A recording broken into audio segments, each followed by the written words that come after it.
आज अलिबाग तालुका हा याच्यामध्ये फार मोठ्या प्रमाणात औद्योगिकरण झालेला आहे। JSW कंपनी आहे, रिलायन्स आहे आणि RCF आहे। पण JSW कंपनी ही फार मोठ्या प्रमाणात त्यांची कॉलनी नसल्यामुळे त्याचा सगळा भार अलिबाग शहर आजूबाजूची गावं यांच्यामध्ये पडतो। सगळे लेबर आंबेपूर, पोयनाड, शाहबाज या पंचायतीमध्ये राहतात आणि सगळे ऑफिसर हे अलिबाग मध्ये राहतात। पण JSW कंपनी तो CSR द्यायला पाहिजे, म्हणजे आग रामेश्वरला बम सोमेश्वरला ते अन्य ठिकाणी खर्च करते, तो प्रॉपर चॅनलनी खर्च करावा। या संदर्भात जिल्हाधिकाऱ्यांना आम्ही सांगितलंय की रिलायन्स असेल, RCF असेल, JSW असेल, तर ज्या ठिकाणी कारखाने आहेत त्या परिसरामध्ये तो खर्च व्हायला पाहिजे। हा एक विषय घेतला। आज लोढा बिल्डर हे आपल्या मांडव्याच्या बाजूला आलेत, पण अलिबाग शहरामध्ये, अलिबाग तालुक्यामध्ये पाण्याचा ऑलरेडी त्या भागामध्ये तुटवडा आहे। असं असताना नवीन कुलाबा करण्याचा घाट त्या बिल्डरनी घातलेला, आमचा काय त्याला विरोध नाही, पण त्या बिल्डरनी सर्वप्रथम पाण्याची सुविधा करायची।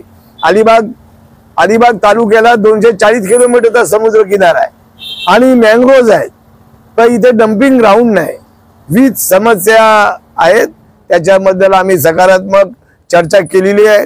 आज जरी राज्य सरकारने आज FSI मंजुरीचा अधिकार मंत्रालयात कलेक्टर साहेबांना दिलेला आहे, पण ज्या ग्रामपंचायतीमध्ये विकासक घेऊन 7-7 मजल्याची इमारत बांधतात त्या पंचायतीमध्ये पाण्याची सुविधा नाही, कचरा टाकायला डम्पिंग ग्राउंड नाही आणि विशेषतः आग लागल्यानंतर अग्निशामक यंत्रणा नाही। या सगळ्याचा विचार करून तुम्ही येण्याला परवानगी द्या, ही आम्ही मागणी आपल्या माध्यमातून राज्य सरकारकडे पण आम्ही केलेली आहे की अलिबाग तालुक्याच्या विकासाला आम्ही विरोध नाही, पण विकासाबरोबर जे स्थानिक लोक आहेत त्याला पण त्रास, ते वर्षानुवर्ष इथे राहतात आणि ट्रॅफिकची समस्या आहे।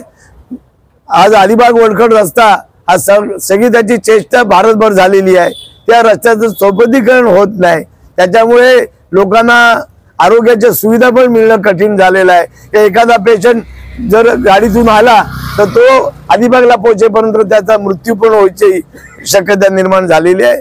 तर आम्ही आज सगळे चर्चा, BJPचे नवीन पदाधिकारी, आज महिला अध्यक्ष आमच्याकडे, त्यांच्या सहकार्य आहेत, आम्ही अशोक आहे, सगळे लोकांना घेऊन की आज जिल्ह्यामध्ये, देशामध्ये नरेंद्र मोदी साहेबांचं सरकार आहे आणि राज्यामध्ये देवाभाऊचं सरकार आहे, पण प्रशासनाला त्याची जाणीव होत नव्हती। ती जाणीव करून देण्यासाठी आम्ही आवर्जून इथे उपस्थित राहिलो।